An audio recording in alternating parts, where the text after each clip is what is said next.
रठ्ठपालाचे धर्मांतर.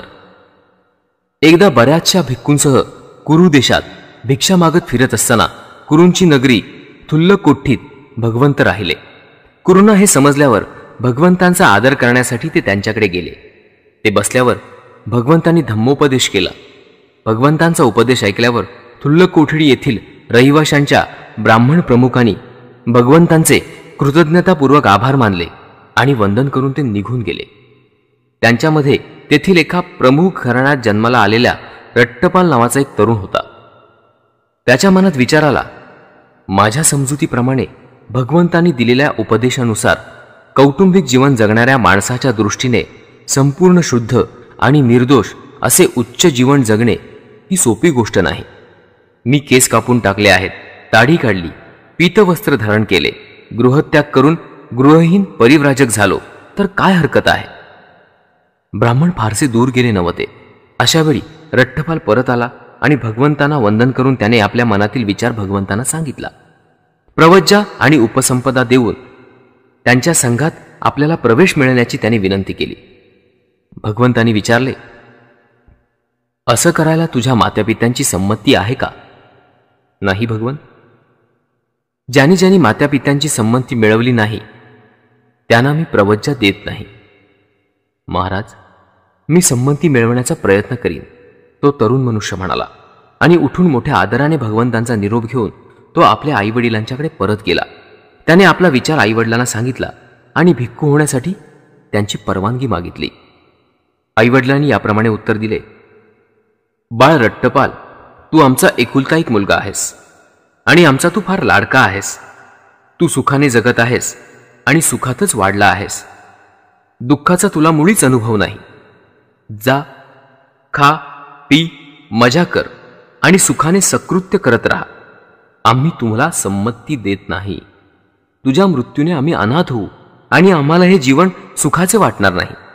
आमच्याजवळ असताना तू गृहत्याग करून भिक्खू व्हावेस याला संमती आम्ही का द्यावी?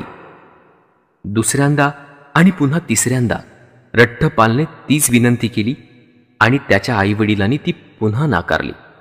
आईवडिलांची संमती न मिळाल्यामुळे त्या तरुणाने उघड्या जमिनीवर लोळण घेतली आणि एकतर मी इथेच प्राण देईन नाहीतर भिक्खू होईन असं त्यांना स्पष्टपणे सांगितलं. त्याला भिक्खू होण्यास विरोध दर्शवित त्याचे आईवडील उठून विनवणी करू लागले, पण तो तरुण मनुष्य एकही शब्द बोलला नाही. त्याला पुन्हा 2-3दा विनवणी केली पण तरीही एकही शब्द बोलला नाही. म्हणून रट्टपालाच्या आईवडिलांनी त्यांच्या मित्रांना भेटून सगळी हकीकत सांगितली आणि त्यांनी त्याला जे सांगितलं होतं तेच आग्रहपूर्वक त्याला सांगण्यास विनंती केली. त्याच्या मित्रांनी त्याला 3 वेळा विनंती केली. तो एकही शब्द बोलला नाही. तेव्हा त्याचे मित्र त्याच्या आईवडिलांकडे आले आणि म्हणाले, तिथेच उघड्या जमिनीवर पडून तो सांगतो आहे की मी एकतर मरून जाईन नाहीतर भिक्खू होईन. जर तुम्ही त्याला संमती दिली नाही तर तो कधीही जिवंत उठणार नाही. पण तुम्ही जर त्याला संमती दिलीत तर भिक्खू झाल्यावर तुमच्या तो दृष्टीला पडेल. जर भिक्खू होऊन राहणे त्याला आवडले नाही तर तो दुसरे काय करू शकेल? तो इथेच परत येईल. म्हणून तुम्ही त्याला संमती द्या. ठीक आहे, आम्ही संमती देतो, पण जेव्हा तो भिक्खू होईल तेव्हा त्यानं इथं आमची भेट घेतली पाहिजे. रट्टपालाचे मित्र त्याच्याकडे गेले आणि त्याच्या आईवडिलांनी संमती दिल्याचे त्याला सांगितले. पण भिक्खू झाल्यानंतर त्यांनी त्याला भेटण्यासाठी आलं पाहिजे असंही सांगितलं. तेव्हा तो उठला आणि थकवा दूर झाल्यावर भगवंतांकडे गेला आणि वंदन करून एका बाजूला बसून तो म्हणाला, मी भिक्खू होण्याबाबत आईवडिलांची संमती मिळवली आहे. मला संघात प्रवेश द्यावा अशी भगवंतांना माझी विनंती आहे. भगवंतांच्या संघात त्याला प्रवेश देण्यात आला. थुल्लकोठ्ठीत येथे आवश्यक तितके दिवस राहून 15व्यानंतर भगवान बुद्ध भिक्षा यात्रेसाठी श्रावस्तीला जायला निघाले आणि त्या ठिकाणी अनाथ पिंडकाच्या सुखदायी जेतवनात त्यांनी वस्ती केली. ज्या आदर्शांच्या शोधासाठी तरुण लोक गृहत्याग करून गृहहीन भिक्खू होतात, तो उपरतींच्या जीवनाचा सर्वश्रेष्ठ आदर्श भिक्खू रट्टपालाला एकांतवास, कष्ट, दृढता आणि निस्वार्थ यांनी परिपूर्ण असे जीवन जगल्यावर लवकरच मिळाला. नंतर तो भगवंतांकडे गेला आणि वंदन केल्यावर एका बाजूला बसून म्हणाला, भगवंतांच्या आज्ञेने आईवडिलांना भेटायला जाण्याची माझी इच्छा आहे. रट्टपालाच्या मनातील विचारांची आपल्या मनात बारकाईने तपासणी करून आणि आपल्याला मिळालेल्या शिक्षणाचा त्याग करून सामान्य माणसाचे खालच्या पातळीवरील जीवन जगण्याची इच्छा त्याला होणार नाही हे ओळखून भगवंतांनी त्याला केव्हाही जाण्याची अनुज्ञा दिली. तेव्हा उठून अत्यंत आदराने भगवंतांचा त्याने निरोप घेतला. आपला बिछाना बाजूला ठेवून आपले चिवर भिक्षापात्र घेतले आणि भिक्षा यात्रेसाठी तो थुल्लकोठ्ठीत येथे गेला. त्या ठिकाणी त्याने कुरू राजाच्या मृगवनात वस्ती केली.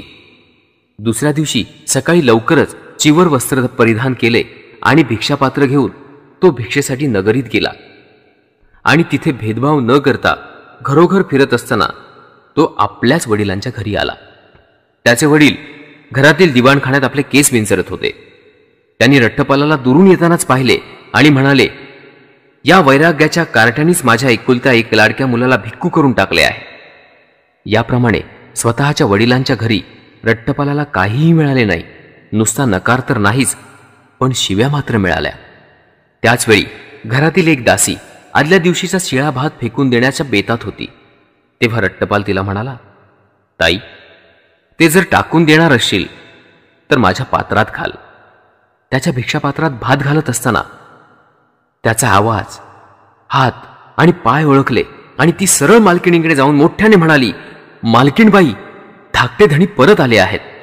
तू म्हणतेस ते खरं असेल तर यापुढे तू दासी राहणार नाहीस, असं आई म्हणाली आणि आपल्या मुलाच्या आगमनाची वार्ता ऐकल्याचे आपल्या पतीला सांगण्यासाठी ती घाईघाईने निघून गेली.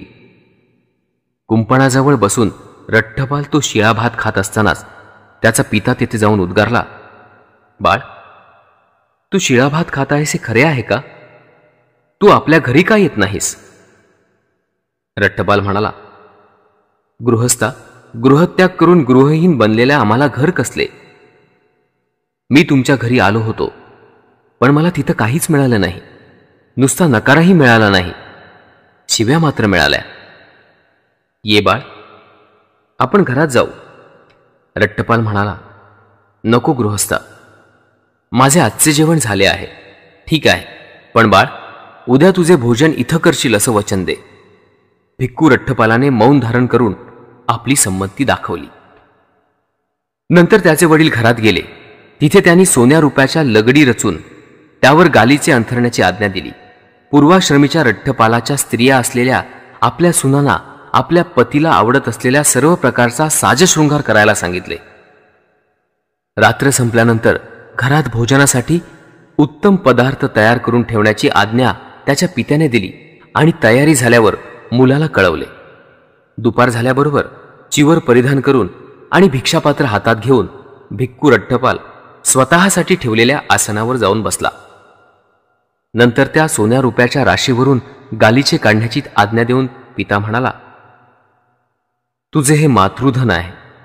ती तुझ्या पित्याची आणि ती तुझ्या पितामहाची संपत्ती आहे. आनंदाचा उपभोग आणि सकृत्य या दोन्हींसाठी तुला भरपूर संपत्ती आहे. ये बाळ, तुझी श्रमणचर्या सोडून दे. सामान्य माणसाच्या जीवनाचा पुन्हा अवलंब कर. भोग, उपभोग आणि सत्कृत्य कर. रट्टपाल म्हणाला, गृहस्था, तुम्ही माझा सल्ला ऐका आणि या सगळ्याच संपत्तीच्या राशी तुम्ही घेऊन परत जा आणि गंगेत बुडवून टाका. का? कारण तिच्यामुळे तुम्हाला फक्त दुःख, शोक, संकटे, मानसिक आणि शारीरिक यातना आणि क्लेशच भोगावे लागतील. भिक्खू रट्टपालाच्या पायांना मिठी मारून त्याच्या पूर्वाश्रमीच्या स्त्रिया त्याला विचारू लागल्या, ज्याच्यासाठी आपण हे उच्च जीवन जगत आहात त्या अप्सरा तरी कशा आहेत? तो म्हणाला, भगिनीनो, कोणत्याही अप्सरांसाठी मी त्या जीवनाचा त्याग केलेला नाही. आपल्याला त्याने भगिनी म्हटल्याचे ऐकल्याबरोबर त्या स्त्रिया मूर्छित होऊन जमिनीवर पडल्या. रट्टपाल आपल्या पित्याला म्हणाला, गृहस्था, मला अन्न द्यावायचे असेल तर दे, मला त्रास मात्र देऊ नकोस. पिता म्हणाला, भोजन तयार आहे बाळ, सुरुवात कर. आणि मुलगा पोटभर जेवेपर्यंत त्यांनी त्याला उत्तमोत्तर पदार्थांचे भोजन दिले. भोजन झाल्यावर कुरू राज्याच्या मृगवनात तो परतला आणि दुपारच्या भर उन्हात एका झाडाखाली बसला. आपण पाहायला येण्यापूर्वी ते वन स्वच्छ करून ठेवावे अशी राजाने त्याच्या पारध्याला आज्ञा दिली होती आणि तो आज्ञाधारक शिकारी आपले काम करीत असतानाच तेथे एका झाडाखाली दुपारच्या भर उन्हात रट्टपाल बसला असल्याचे त्याने पाहिले. आणि राजाला जाऊन बातमी सांगितली की वन व्यवस्थित आहे, पण ज्यांच्याविषयी महाराजांनी अनेक वेळा ऐकले आहे तो रट्टपाल तिथंच झाडाखाली बसला आहे. आज वनाची काळजी करण्याचे कारण नाही. राजा म्हणाला, मी आज जाऊन त्या वंदनीय पुरुषाला भेटतो. म्हणून प्रवासासाठी भोजनाची तयारी करण्याची आज्ञा देऊन तो रथात बसला आणि नगरातून राजेशाही मिरवणुकीने रट्टपालाच्या भेटीसाठी निघाला. रथातून जिथपर्यंत जाता येईल तिथपर्यंत राजा गेल्यावर आपल्या परिवारासह पायी चालू लागला आणि रट्टपालांकडे आला.